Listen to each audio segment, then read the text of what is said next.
करते हैं स्टार्ट। ठीक है, हमने कॉन्सेप्ट 4 तक पढ़ लिया था। मतलब हमने क्या क्या पढ़ लिया था एक बार बता देता हूं मैं। Meaning and concept of production, concept 1 था। प्रोडक्शन फंक्शन डिस्कस कर लिया था। Short run and long run के बारे में जान लिया था क्या होता है, और फिक्स्ड और वेरिएबल फैक्टर भी हमने पढ़ लिया था क्या होता है। बड़ी डिटेल में हमने पिछले लेक्चर में इसको डिस्कस कर लिया। ठीक है, अब आज हम कॉन्सेप्ट ऑफ प्रोडक्ट पे आते हैं।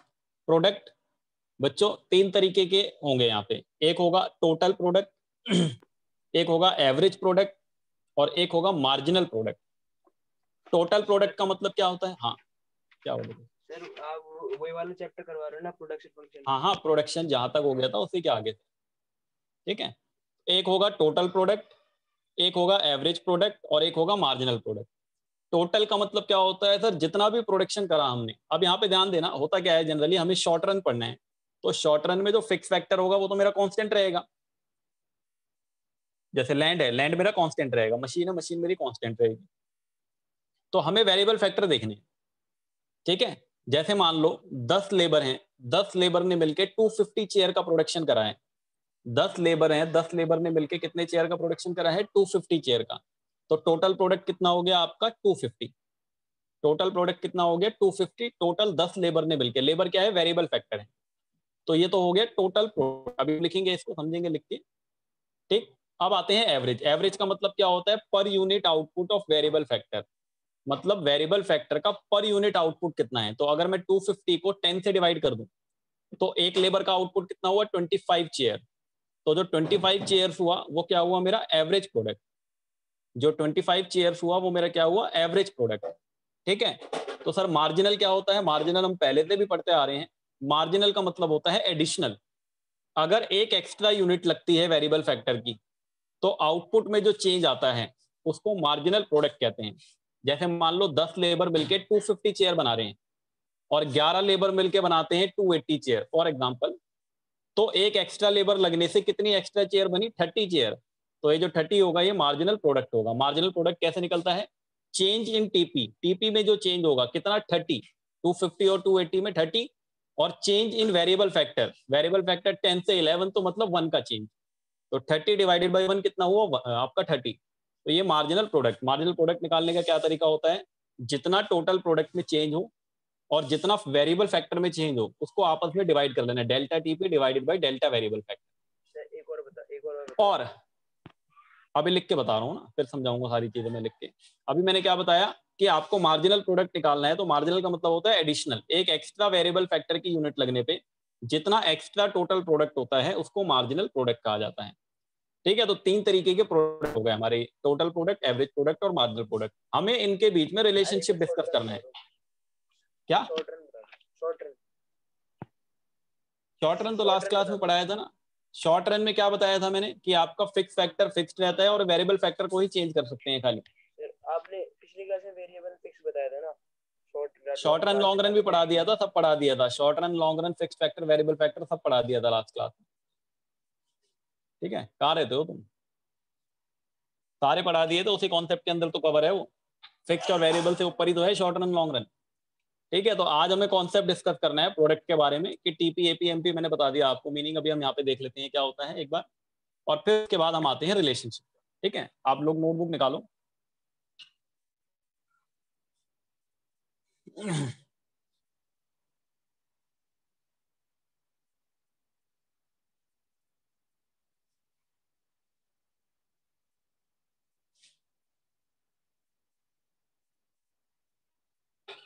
देखो मैं आपके नोट्स के अकॉर्डिंग भी दिखा देता हूँ मैंने क्या पढ़ाया है अभी आपको। जो मैंने आपको बुकलेट भेजी हुई है, बुकलेट दी हुई है, उसके अकॉर्डिंग हम देख लेते हैं हमने क्या डिस्कस करा है।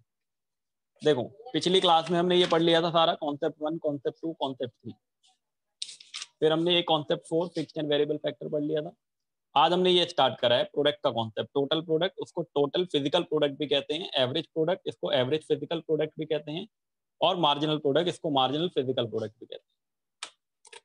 अब हमें डिस्कस करना है, ये रहा प्रोडक्ट लिखा हुआ है। मीनिंग वॉल्यूम ऑफ गुड्स जो प्रोड्यूस करते हैं हम एक पीरियड ऑफ टाइम पे, उसको प्रोडक्ट कहते हैं। टोटल प्रोडक्ट मैंने बताया total amount of goods and service जो प्रोड्यूस होता है। जैसे आपके 10 लेबर ने मिलकर 250 चेयर बनाई तो 250 आपका टोटल प्रोडक्ट हो जाएगा। ये इनके कुछ दो फॉर्मूले लिखे हैं, फॉर्मूले अभी हम बाद में टेबल में समझेंगे। एवरेज प्रोडक्ट का मतलब होता है एक वेरिएबल फैक्टर कितना प्रोड्यूस करेगा। तो अगर 10 लेबर ने मिलकर 250 चेयर बनाई थी, अगर 10 लेबर ने मिलकर 250 चेयर बनाई थी, तो 250 डिवाइडेड बाई 10, तो एक लेबर कितनी चेयर बना रहा है? 25 चेयर। अगर 10 लेबर मिलके 250 चेयर बना रहे थे और 11 लेबर मिलके 280 चेयर बना रहे हैं, तो एक्स्ट्रा एक लेबर कितनी चेयर बना रहा है? 30। ये होता है मार्जिनल। तो मार्जिनल प्रोडक्ट का क्या मतलब होता है? Refers to the change in total product due to applying one more और less unit of variable factor. तो आपका एमपी के दो फॉर्मूले हैं, एक तो delta TP divided by delta variable factor और एक TP N minus TP N minus one. अभी मैं दोनों समझाऊंगा आपको टेबल बना के कैसे होता है। फिलहाल आपको टीपी एपी एमपी क्लियर है। हम रिलेशनशिप पे आते हैं सीधा, हम आते हैं सीधा रिलेशनशिप पे।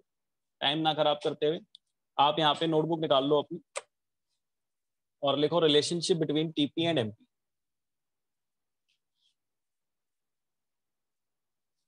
रिलेशनशिप, सर इससे पहले तो कुछ नहीं लिखवाया था आपने। अभी कुछ नहीं लिखवाया। Relationship between TP and MP.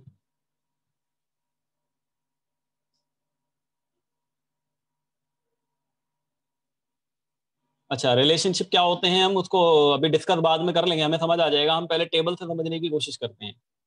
जैसे मान लो फॉर एग्जांपल मेरे पास कोई फिक्स्ड फैक्टर है, मैं यहाँ पे एक फिक्स्ड फैक्टर ले लेता हूँ अपना कोई भी। फॉर एग्जांपल एक फिक्स्ड फैक्टर हमने ले लिया, मान लो ये लैंड ले लिया। जो फिक्स्ड फैक्टर है वो तो फिक्स्ड रहेगा, जो फिक्स्ड फैक्टर है वो तो फिक्स्ड रहेगा। तो ये मान लो हमने ले लिया लैंड। फिर हमने यहाँ पे ले लिया मान लो कोई वेरिएबल फैक्टर, हमने यहाँ पे ले लिया कोई वेरिएबल फैक्टर, हमने यहाँ पे ले लिया कोई वेरिएबल फैक्टर, ये मान लो हमने ले लिया लेबर। लेबर हमने ले लिया वेरिएबल फैक्टर। इसके बाद हमें एक टोटल प्रोडक्ट की वैल्यू लेनी है और एक मार्जिनल प्रोडक्ट की वैल्यू लेनी है। Total product and marginal.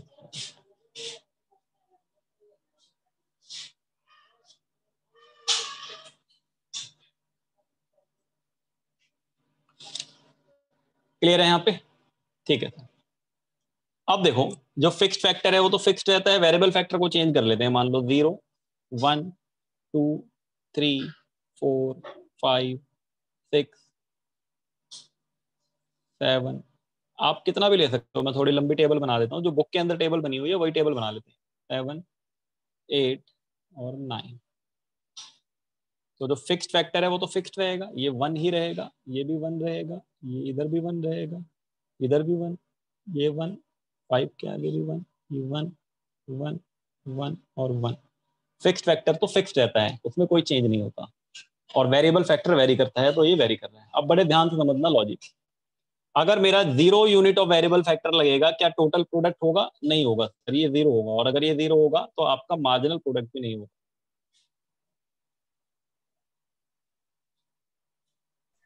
अगर मैंने एक यूनिट ऑफ क्या, सर इसका मतलब सर टीपी मतलब 0 के। जब तुम भाई वेरिएबल फैक्टर ही नहीं लगाओगे तो प्रोडक्शन कहां से होगा? प्रोडक्शन तो तभी होगा ना जब लेबर लगेगा, मटेरियल लगेगा। ठीक है, मशीन लेके रख दी, प्रोडक्शन नहीं हो रहा, तो लेबर की क्या जरूरत? 0 लेबर पे कोई प्रोडक्शन नहीं है। एक लेबर लगाया लेते मान लो हमने, तो मान लो मेरा टोटल प्रोडक्ट हुआ 2 यूनिट। फॉर एग्जाम्पल कुछ भी ले सकते हैं, वो हमें एक लॉजिक देखना है खाली। अब देखो आप कहोगे सर अगर एक लेबर 2 यूनिट बना रहा है तो 2 लेबर कितने बनानी चाहिए? जल्दी बताओ। अच्छा और कोई बच्चा? अगर एक लेबर 2 यूनिट बना रहा है तो 2 लेबर कितने यूनिट बनाएंगे?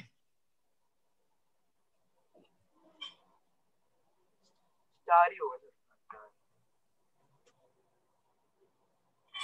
बताओ और कोई बताओ। अरे बच्चों, 1 का 2 और 2 का 4 तो 5वीं क्लास का बच्चा भी कर देगा। 1 का 2 और 2 का 4 तो 5th क्लास का बच्चा भी कर देगा। इसमें नया क्या हुआ? बताओ मुझे।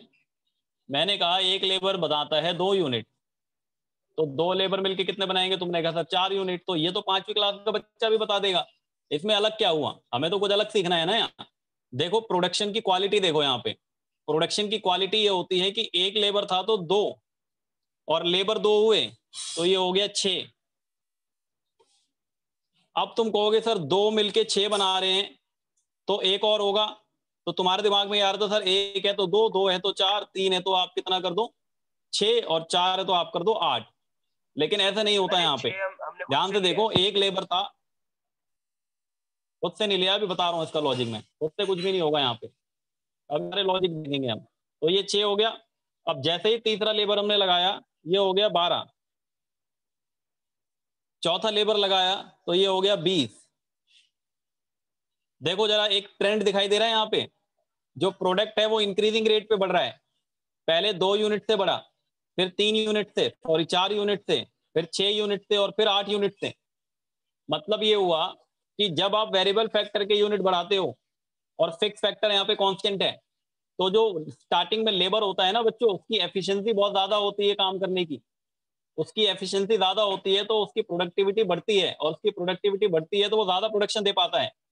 तो स्टार्टिंग में जब एक लेबर तो 2, 2 लेबर तो 6, और फिर 3 पे 12 और 4 पे 20, मतलब जो मेरा टोटल प्रोडक्ट होगा वो स्टार्टिंग लेवल पे इंक्रीजिंग रेट पे बढ़ता है। इसके बहुत सारे कारण हैं, वैसे रीजन हमारे सिलेबस में नहीं है, बट हम पढ़ेंगे बाद में reason.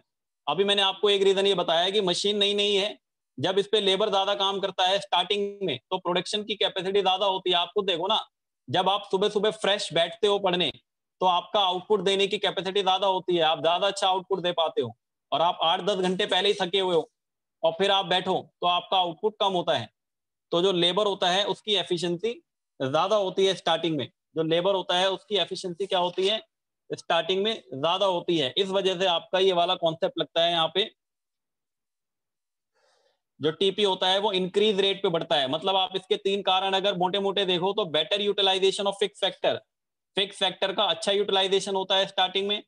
Increase efficiency of variable factor, variable factor की एफिशिएंसी बढ़ती है, ठीक है। तो इस वजह से जो प्रोडक्ट है वो इंक्रीजिंग रेट पे बढ़ता है। लेकिन जैसे ही आप लेबर बढ़ाते जाओगे, 4 के बाद आप 5वां लेबर करोगे तो इसकी एफिशिएंसी घटने लगेगी। अब देखो ये हो गया मान लो 25, फिर आपने छठा लेबर लगाया तो ये हो गया मान लो 29, फिर आपका ये हो गया 31, और फिर ये एक बार बीच में कांस्टेंट हो जाएगा, फिर ये गिरने लगेगा।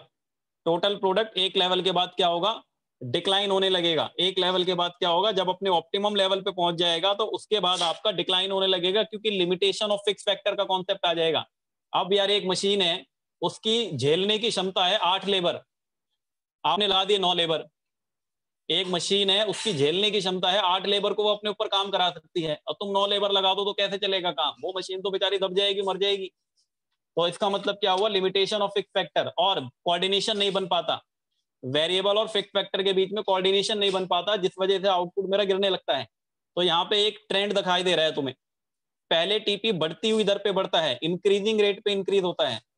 फिर यहां से देखो टीपी बढ़ रहा है 20 के बाद, 5 के गैप से, फिर 4 के गैप से, फिर 2 के गैप से टीपी यहां से यहां तक भी बढ़ रहा है, लेकिन डिमिनिशिंग रेट पे बढ़ रहा है। टीपी डिमिनिशिंग रेट पे बढ़ रहा है, फिर टीपी एक बार कांस्टेंट हो जाता है और फिर गिरने लगता है। जरा एमपी देखो ध्यान से, एमपी देखो, एक यूनिट वेरिएबल फैक्टर होगा तो ये 2 और 2 हमेशा सेम रहेगा। अब ध्यान समझना मेरी बात बहुत ध्यान से, अगर मेरे वेरिएबल फैक्टर में सब में 1 यूनिट का चेंज है तो आप माइनस कर लेना, नहीं तो लॉजिक समझो क्या होता है, चेंज से निकलता है। देखो 2 और 6 में कितने का चेंज है, जल्दी बताओ। 4 का। 4 का। और 1 और 2 में कितने का चेंज है, 1 का। तो 4 डिवाइडेड बाई 1 करोगे तो कितना आएगा, 4। फिर 6 और 12 में कितने का चेंज है, 6 का। 2 और 3 में कितने का चेंज है, 1 का। 6 डिवाइडेड बाई 1 करोगे तो 6 आएगा। तो मैंने आपको क्या समझाया कि अगर यहाँ पे सब में 1 का चेंज है तो आप टीपीएन माइनस टीपीएन माइनस 1 भी कर सकते हो। मतलब 6 माइनस 2 4, 12 माइनस 6 6, 20 माइनस 12 8। लेकिन ध्यान रखना माइनस तभी करना है जब यहाँ 1 का चेंज हो। अगर मान लो ये 2 के बाद होता 5 तो फिर ये गलती हो जाती है यहाँ पे, इसलिए ध्यान रखनी है ये बात, बहुत केयरफुली करना है। तो फिर 25 माइनस 20 ये हो गया 5, 29 माइनस 25 ये हो गया 4, 31 माइनस 29 ये 2, और 31 माइनस 31 0, 29 माइनस 31 माइनस 2। जरा ध्यान से देखो रिलेशन टीपी और एमपी का, जब मेरा टीपी इंक्रीजिंग रेट पे बढ़ता है तो मेरा एमपी क्या होता है, बढ़ता है। सर देखो बढ़ रहा है ना, 2 4 6 8, यहां तक टीपी इंक्रीजिंग रेट पे बढ़ा, एमपी भी बढ़ता है। जब मेरा टीपी डिमिनिशिंग रेट पे बढ़ता है तो एमपी गिरने लगता है। 8 5 4 2। जब टीपी मेरा मैक्सिमम होके कांस्टेंट हो जाता है तो एमपी 0 हो जाता है, और जब टीपी मेरा गिरने लगता है तो एमपी नेगेटिव हो जाता है। सर कुछ टीयूएमयू जैसा दिख रहा है, टीयूएमयू में कुछ अलग रिलेशन होता था, तो 3 रिलेशन हो गए। समझ आई बात? अभी इसका डायग्राम बनाना है, और डायग्राम बनाने के होते हैं 2 तरीके, एक होता है पॉइंट प्लॉट करके, एक होता है बिना पॉइंट प्लॉट किए। तो मैं डायग्राम जो बना रहा हूं आपका, वो बिना पॉइंट प्लॉट किए बना रहा हूं। मैं जो डायग्राम बनाने जा रहा हूं वो बिना पॉइंट प्लॉट किए बना रहा हूं, ध्यान से देखना।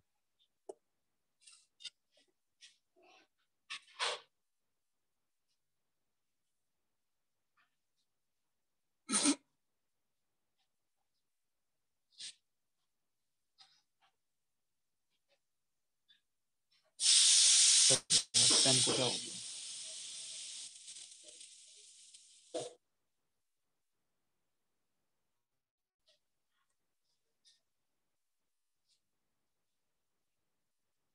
वाई एक्सिस, एक्स एक्सिस, ध्यान से समझना। देखो टीपी पहले इंक्रीजिंग रेट पे बढ़ता है। सर जब कोई चीज इंक्रीजिंग रेट पे बढ़ती है ना, तो इंक्रीजिंग रेट पे बढ़ती है, तो डायग्राम कैसा निकलेगा हमारा, देखना बहुत केयरफुली देखना है ध्यान से। डायग्राम आपका कैसा आएगा? आपका डायग्राम ऐसी शेप होगी, पहले पहले आपका ये ऐसा होगा,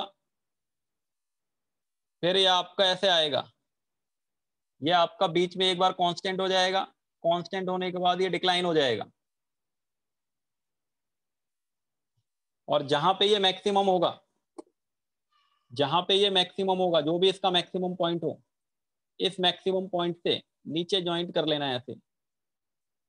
टीपी पहले इंक्रीजिंग रेट पे बढ़ेगा, इंक्रीजिंग रेट पे, ठीक है। और एमपी देखो, ये 2 और 2 है ना, मान लो ये पॉइंट, कोई 2 पॉइंट यहां पर है मान लो फॉर एग्जांपल, थोड़ी देर के लिए ये जो 2 पॉइंट है हमारा, सर आप एक बार मैं बता दूं, मैं वॉशरूम गया था। ये ग्राफ आपका यहाँ पे ऐसे बन रहा है ना, यहाँ पे ये ग्राफ, ये इंक्रीजिंग रेट पे बढ़ रहा है, टीपी इंक्रीजिंग रेट पे, तो शेप ऐसी होगी, ऐसे बनती है यूं इस तरफ, कॉनकेव अच्छा कहते हैं जिसको, कॉनकेव। तो ये इसका कर्व देखो कैसे आ रहा है, ये ऐसे इस तरफ, ये फ्री हैंड बना रहा हूं अभी मैं, ठीक है। अब हमें क्या करना है, एमपी बनाना है। तो एमपी मेरा पहले बढ़ता है, तो एमपी आपका बढ़ता है, तो आप पहले एमपी को बढ़ाओ। मान लो यहाँ पे कोई एक कॉमन पॉइंट ले लेते हैं, ये आपका, ये मान लो यहाँ पे यूनिट 1 होगा अगर हमारा, फॉर एग्जाम्पल अगर हम यहाँ पे यूनिट 1 लें और यहाँ पे ले लेते हैं 2, तो एक कोई कॉमन पॉइंट ले लेते हैं यहाँ पे, और इस कॉमन पॉइंट से पहले आप एमपी को बढ़ा देना, एमपी को बढ़ा देना, और फिर एमपी को गिरा देना।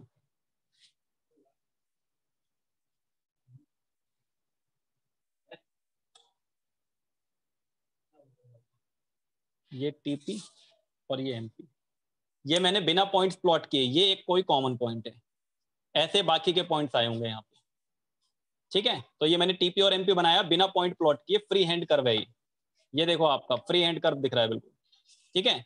ये फ्री हैंड कर्व है टीपी और एमपी का। यहाँ पे क्या दिखाया हमने सर, यहाँ पे दिखाया हमने टीपी और एमपी को, और यहाँ पे क्या दिखाया हमने, यहाँ पे दिखाया unit of variable factor, unit of variable factor. ये डायग्राम बना लो पहले सभी, फिर एपी और एमपी पे आते हैं जल्दी से।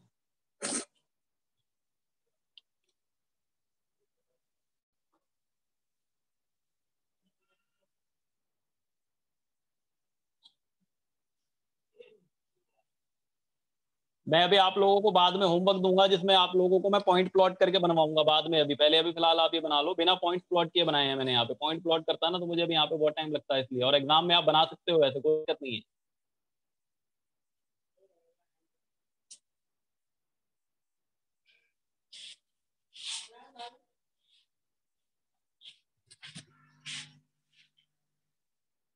चलें आगे, टाइम कंस्टेंट की दिक्कत है ना, 40 मिनट ही बढ़ाऊंगा आज भी, तो पहले खत्म कर लेते हैं एपीएमपी को भी। बना लिया सबने?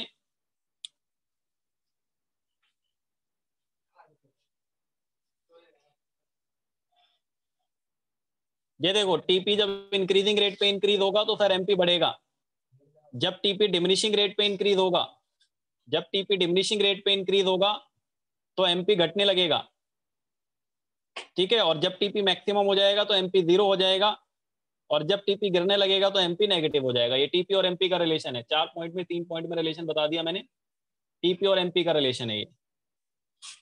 ठीक है, आगे आते हैं एपी और एमपी के रिलेशन पे। Relationship between AP and MP, relationship between AP and MP देखें। Relationship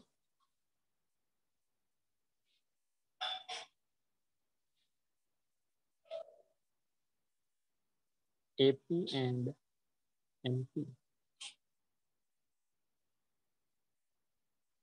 relationship between AP and MP. Table बना ले, वही वाली दोबारा से टेबल बना लेते हैं फटाफट से। फिक्स्ड फैक्टर था वहां पे, फिक्स्ड फैक्टर, फिक्स्ड फैक्टर था हमारा लैंड। मैं चाहता तो एक ही टेबल में दोनों तीनों समझा देता, लेकिन मैं अलग अलग समझाना चाह रहा था बच्चों आपको, इसलिए मैं अलग अलग बनवा रहा हूँ। वरना मैं एक ही टेबल में तीनों बना देता और एक ही डायग्राम में तीनों डायग्राम बना देता। अभी पहले आप अलग अलग समझो। Variable factor, variable factor, variable factor ये है मान लो लेबर। सेम टेबल जितनी पीछे बनी थी ना उतनी कॉपी कर दो पहले।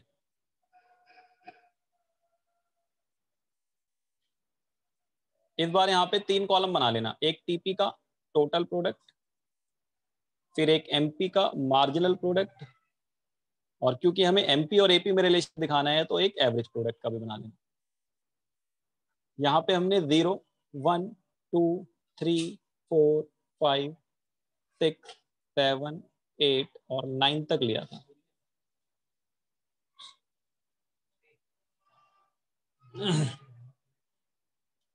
ये हो गया हमारा। फिर ये फिक्स्ड फैक्टर कांस्टेंट था 1, 1,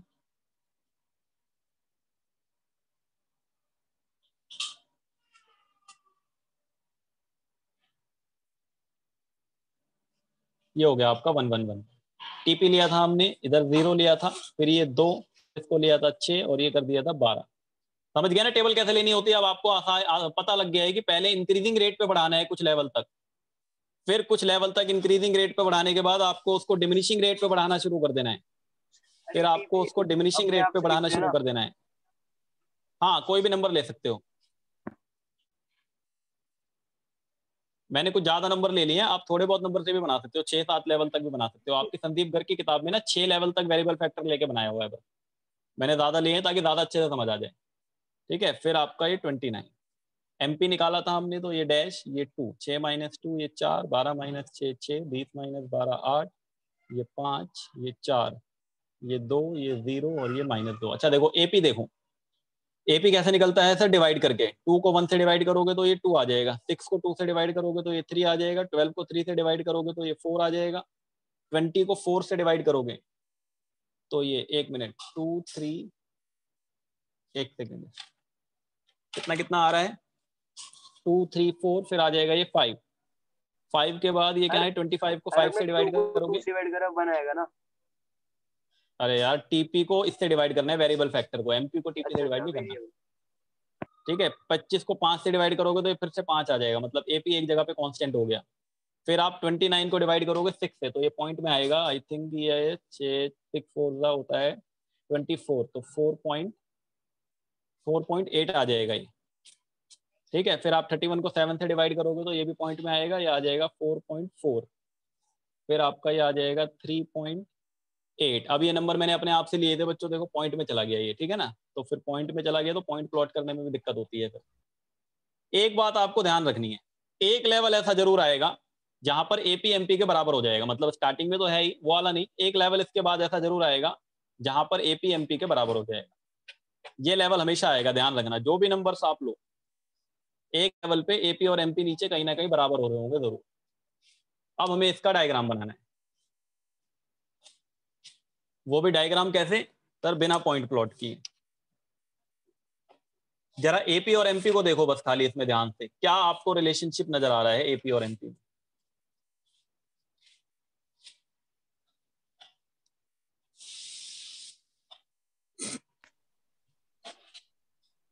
अरे पहले ऊपर में कम हो रहा है, फिर बीच में सेम आ रहा है, फिर नीचे बढ़ रहा है। एपी और एमपी में कुछ रिलेशनशिप ऐसा जो दिख रहा हो आपको। सर एपी ऊपर जब एमपी ऊपर कम हो एपी रहा से ज्यादा है तो एपी बढ़ता है या घटता है, ये बताओ। जब एमपी एपी से ज्यादा है, ये ज्यादा है, ये ज्यादा है, ये है। ज्यादा हाँ, है, तो कम एपी कम हो बढ़ रहा रहा है या घट रहा है? एपी बढ़ रहा है या है। घट रहा है? कम हो रहा एपी है, एपी कम हो एपी रहा बढ़ है। रहा है यार, बढ़ रहा है, कम कम, 1 मिनट, हाँ 1 सेकंड, 3 बढ़ रहा है, 3 4 5 बढ़ नहीं रहा। बढ़ क्या रहा है, कर रहे बढ़ हो? रहा है। एपी बढ़ रहा है, तो मतलब सर जब एमपी एपी से ऐसे ज्यादा देख है रहे तो हैं। एपी बढ़ रहा है। जब एमपी एपी से ज्यादा है तो एपी बढ़ रहा है। जब एमपी एपी के इक्वल है, जब एमपी एपी के इक्वल है तो एपी अपने मैक्सिमम पॉइंट पे है। देखो इन सारे नंबर्स में मैक्सिमम 5 है। जब एमपी एपी के इक्वल है तो एपी अपने मैक्सिमम पॉइंट पे है, 2 रिलेशन हो गए। फिर जब एमपी एपी से अरे कम है, ये अरे, देखो इसको ये कम लाइन है, वाइज देखना है, मतलब ऐसे नहीं देखना। हाँ ये कम है इससे, ये कम है इससे, ये कम है इससे। जब एमपी एपी से कम है, जब एमपी एपी से कम है तो एपी फॉल हो रहा है। एपी क्या हो रहा है? फॉल हो रहा है। और जब एमपी जीरो हो जाएगा, नेगेटिव हो जाएगा, मतलब एमपी जीरो और नेगेटिव हो सकता है, लेकिन AP can never be zero, AP कभी भी जीरो नहीं हो सकता। तो अब हमें इसे डायग्राम पे रिप्रेजेंट करना है, वो भी बिना पॉइंट प्लॉट किए, बिना पॉइंट प्लॉट किए। देखो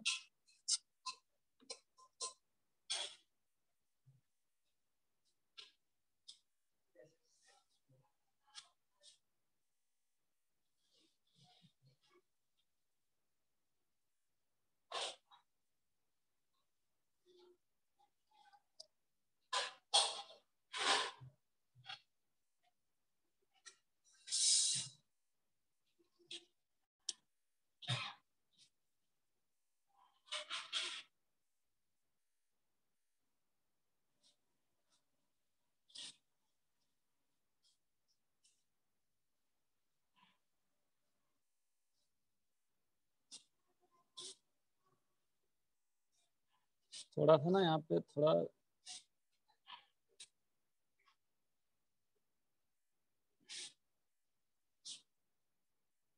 ये मान लो एपी का मैक्सिमम पॉइंट है, ये मैंने एपी कर्व बनाया है फॉर एग्जांपल।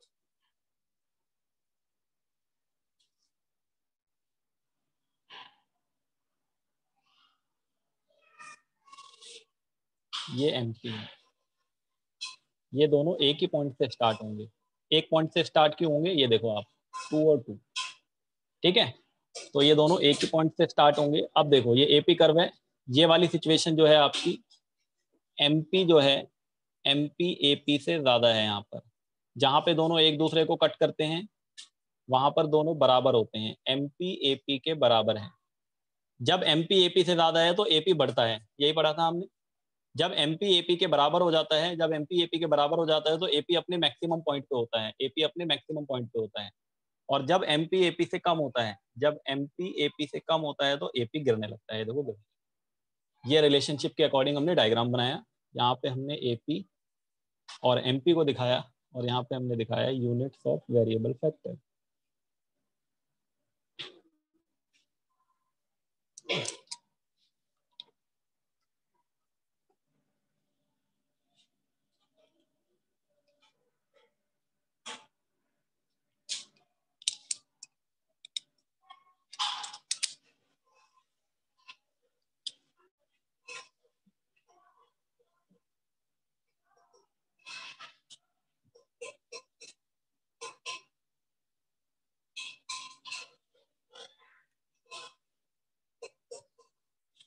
बन गया सबका?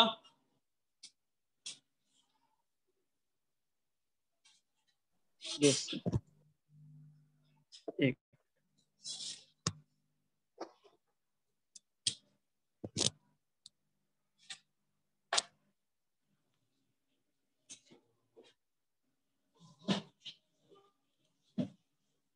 ठीक है।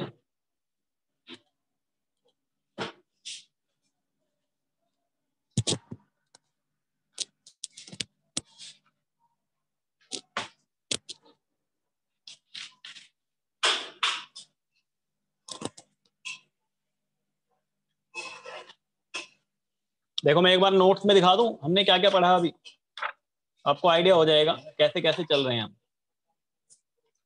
देखो ये बुकलेट है आप लोगों के पास, मैंने आपको बोला हुआ है कि ये हार्ड कॉपी जिनके पास है अच्छी बात है, जिनके पास नहीं है वो अपनी नोटबुक में पूरा कॉपी करो इसको तब तक, या नहीं तो आप लोग प्रिंट आउट निकलवा लो जाके बाहर से मार्केट से ना, फिर लेकिन बुक के अंदर ही लिखना होता है हमें। देखो यहाँ टीपी एपी एमपी का मीनिंग लिखा हुआ, ये पढ़ लिया था हमने। रिलेशनशिप भी पढ़ लिया हमने टीपी एमपी का। जब टीपी इंक्रीजिंग रेट पे बढ़ेगा तो एमपी बढ़ेगा, जब टीपी डिमिनिशिंग रेट पे बढ़ेगा तो एमपी फॉल होगा लेकिन पॉजिटिव रहेगा, जब टीपी मैक्सिमम हो जाएगा तो एमपी 0 होगा, और जब टीपी आपका फॉल्स होने लगेगा, पूरा बुक है, पूरी किताब है, चैप्टर वाइज में दे रखी है। When TP falls MP becomes negative, when TP falls MP becomes negative. फिर ये शेड्यूल जो मैंने आपको बनवाया था अभी नोटबुक में, और इसका डायग्राम ये यहाँ पे जगह है डायग्राम, वो डायग्राम मैंने आपको नोटबुक में बनवाया, एक नोट लिखा हुआ है। बुक में कितने पेज फिर आपका रिलेशन है एपी और एमपी का। हर पूरी बुक में कितने पेज है? ये 71 सर उसकी भी स्टैट्स की भी है? वो अलग दी थी मैंने, ये माइक्रो की है। यहाँ देखो एपी और एमपी में रिलेशन, जब भी मैंने बताइए ना डायग्राम, ये देखो एमपी एपी से ज्यादा होगा तो एपी बढ़ेगा, एमपी एपी के बराबर होगा तो एपी मैक्सिमम हो जाएगा, एमपी एपी से कम होगा तो एपी गिरने लगेगा। देखो यही बातें यहाँ लिखी। When MP is greater than AP, AP increasing.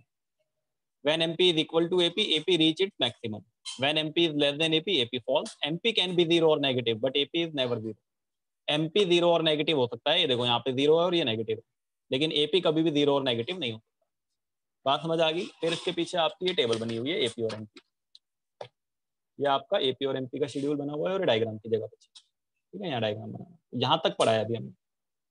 इसके बाद हमें लॉ ऑफ वेरिएबल प्रोपोर्शन पढ़ना है, ये मोस्ट इंपॉर्टेंट है। ये वही चीज है टीपी एपी जो हमने पढ़ा ना, एमपी का रिलेशन, उसी पे बेस्ड है। एक लॉ है हमारा वेरिएबल प्रोपोर्शन का, ये कॉन्सेप्ट 6 में हम डिस्कस करेंगे इसको अगली क्लास में पूरा डिटेल में। 6 नंबर का क्वेश्चन यहाँ से आने का चांस होता है, और मतलब नेक्स्ट क्लास में ये खत्म हो जाएगा आपका, ये समझ लो आप, ये वाला चैप्टर कंप्लीट हो जाएगा। अच्छा होमवर्क सुन लो, होमवर्क क्या है, होमवर्क सुन लो पहले, यहाँ लो लिख देते हैं सर। और एक बार एमपीटीपीएपी के बारे में बता दो। होमवर्क क्या, वो मुझे अभी करके भेज दो, 6 मिनट तो अभी है, क्लास बंद नहीं होगी अभी। आपको एक ही टेबल में तीनों वैल्यू लेके बनानी है, अलग नंबर बनाने हैं, अपनी किताब से कॉपी मत करना, अपने आप से ड्रॉ इमेजिनरी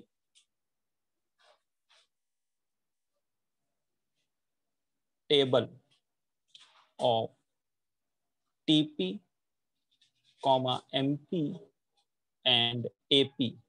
आपको तीनों वैल्यू एक ही टेबल में लेनी है, मतलब फिक्स फैक्टर, वेरिएबल फैक्टर, फिर टीपी एपी एमपी अपने आप से लेनी है ये वैल्यू, एंड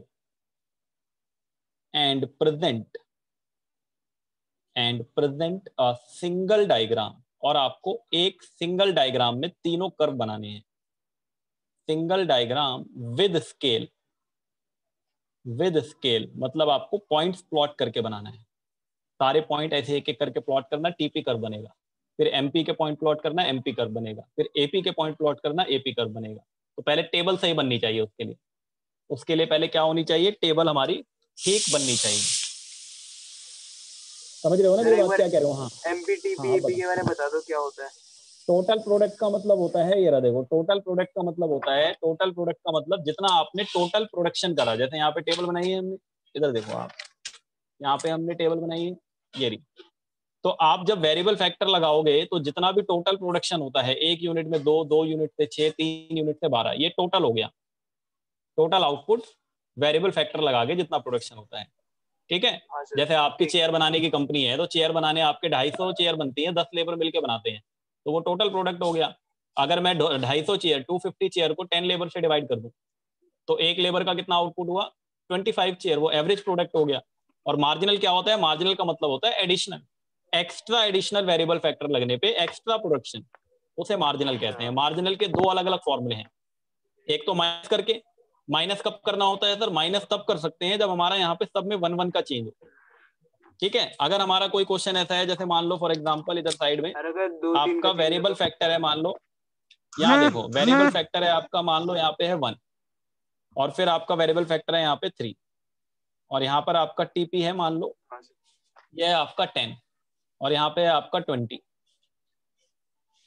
एमपी पहले तो ये 10 होगा, 1 पे सेम होता है टीपी एमपी एपी तीनों।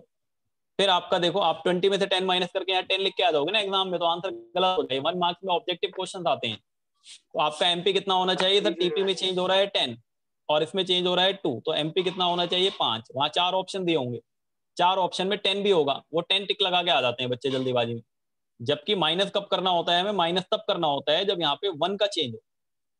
अदरवाइज आप एक तरीका याद रखो डेल्टा वाला, तो वहां से कभी गलती नहीं होगी। जितना टीपी में चेंज हो और जितना इसमें चेंज हो वेरिएबल फैक्टर में, उनको आपस में डिवाइड करोगे तो एमपी निकलेगा। देखो यहाँ पे क्या करा हमने, टीपी में कितना चेंज हुआ 3, इसमें कितना चेंज हुआ 1, 3 डिवाइडेड बाई 1, तो ये आ गया आपका, सॉरी 4 का चेंज हुआ, तो 4 डिवाइडेड बाई 1 4, 6 और 12 कितना चेंज हुआ 6, इसमें कितना चेंज हुआ 1, 6 डिवाइडेड बाई 1 ये आ गया 6, 12 और 20 कितना चेंज हुआ 8, इसमें कितना चेंज हुआ 1, 8 डिवाइडेड बाई 1 कितना आ गया 8। आप कहोगे सर सब में 1 1 का चेंज है, तो माइनस कर लो ना। माइनस तभी करना है, माइनस तभी करना है जब मेरा जो चेंज इन वेरिएबल फैक्टर नीचे हो वो 1 हो, तभी मैं 1 हूं, तो माइनस कर लेना आप नीचे से ऊपर।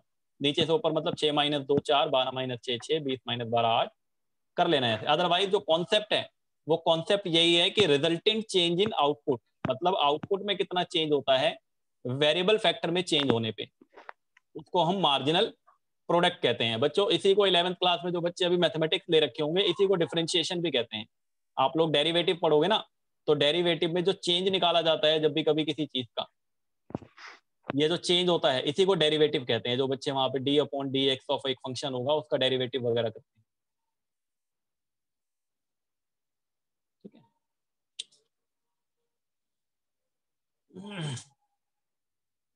क्लियर है अब? तो होमवर्क क्या था हमारा, एक बार फिर से देख लो। आप लोगों को टीपी एमपी और एपी इन तीनों के नंबर्स लेने हैं अपने आप से, ठीक है। और याद रखना कैसे लोगे, पहले टीपी बना लोगे आप। यहाँ पे फिक्स फैक्टर ले लेना 1 1 1 1 1, वेरिएबल फैक्टर ले लेना 1 2 3 4 5 6 7, जहां तक लेना है आप 7 तक ले लेना या 6 तक ले लेना। फिर टीपी ले लेना। टीपी को कैसे लोगे, पहले बढ़ाओगे बढ़ती हुई रेट पे, इंक्रीजिंग रेट पे बढ़ा देना, फिर आप उसको डिमिनिशिंग रेट पे बढ़ाना, एक बार उसको कांस्टेंट कर देना बीच में, मतलब इक्वल कर देना 2 जगह पे, और फिर उसको गिरा देना, डिक्लाइन कर देना, और फिर टीपी से एमपी निकाल लोगे आप। एक ही तो वैल्यू लेनी है, खाली टीपी लेनी है अपने आप से दिमाग लगा के, फिर एमपी ले आप कैलकुलेट कर देना टीपी से, और एपी भी आप टीपी से कैलकुलेट कर देना, और फिर उन तीनों वैल्यू को एक सिंगल डायग्राम पे पॉइंट्स प्लॉट करके बना के मुझे आप लोगों को भेजना है करके, ठीक है। अभी टाइम है, अभी भेज दो करके, मैं बंद कर रहा हूँ क्लास यहाँ। ये क्वेश्चन अभी मुझे व्हाट्सएप पे भेज दो सभी बच्चे करके, जो मैंने दिया है। अरे सर इसमें उसका टेबल नहीं दिखाना है टीपी का? टीपी का ही तो बनेगा, टीपी एपी और एमपी तीनों बनेंगे। अब ग्राफ में कैसे बनेगा? ग्राफ में तीनों एक साथ बनेंगे, जैसे यहाँ 2 अलग अलग ग्राफ बने थे ना, ये टीपी और ये एमपी, तो ऐसे ही एपी बनेगा यहाँ पे कहीं, ये एमपी है ना आपका, तो ऐसे यहाँ से एपी आ जाएगा, कहीं से यूं आ जाएगा एपी ऐसे ऊपर होता हो, ठीक है। तीनों एक में ही बन जाएंगे, ठीक है। ट्राई करो बनाओ, मैं नहीं बनेगा तो बनवाऊंगा, मना कब कर रहा हूँ।